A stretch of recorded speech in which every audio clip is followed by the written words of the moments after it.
Speed round. Okay, we got to earn our Sunday presented by Lowe's. We're going to talk about 6 teams that are 3-0. Which team has had the most impressive 3-0 start?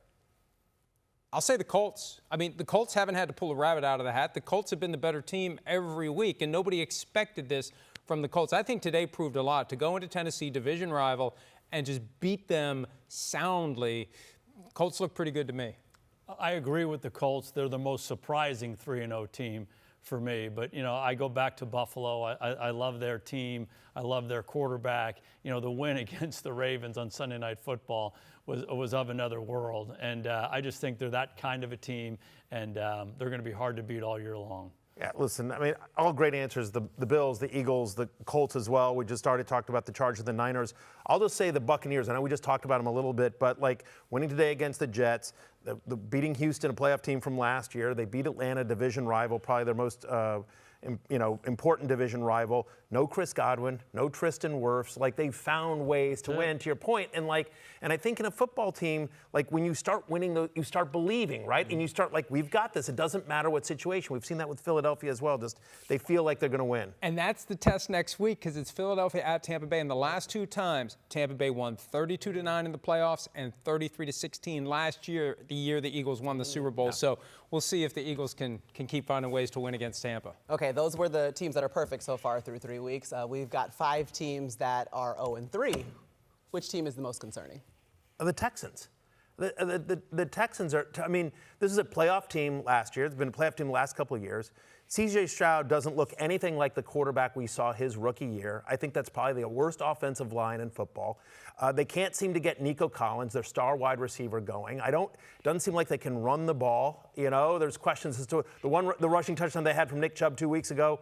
Was that allowed or not? We don't know, but there's just all sorts of question marks about a team that should be good. When you think about the talent on both sides of this ball, that defense is so good.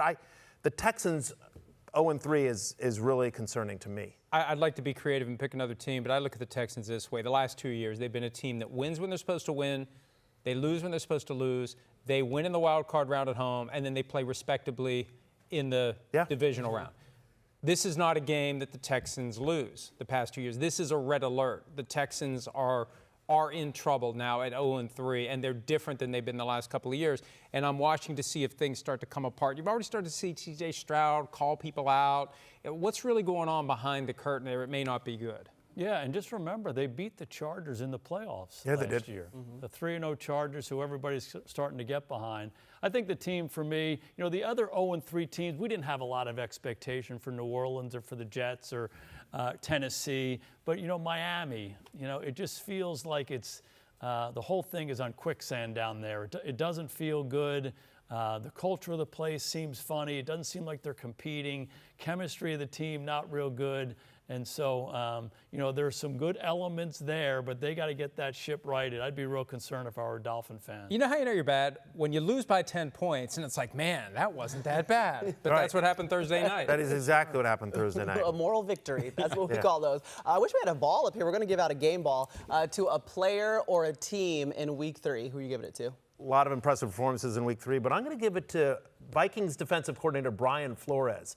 You know, like, their backs are against the wall. They lost their starting quarterback. What's going? Here comes Cincinnati, high-powered offense. I know they're playing against a backup quarterback, but Jake Browning was pressured on 58% of his dropbacks, 2 interceptions, 3 fumbles.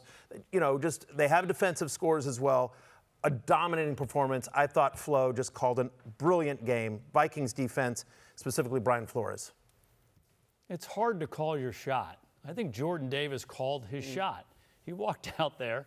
They're going to kick the game-winning field goal. He said, I'm going to knock this guy over. I'm going to block this thing and go run it back. This guy's 6'6", 330 pounds. He's a Georgia Bulldog, as we know. And certainly that was the difference-making play. 2 of the best teams in the NFL played, and he made the difference-making play. I think he deserves a game ball. Plenty of great performances. I was going to take Isaiah Rodgers, but you covered the Vikings. How about Caleb Williams? People were already starting to say maybe he's not the answer, maybe he's not the guy, maybe Ben Johnson with Caleb isn't going to work. And they took it to the Cowboys today, and they scored 31 points, and Caleb looked great. Hi, I'm Mike Tirico, and thanks for watching.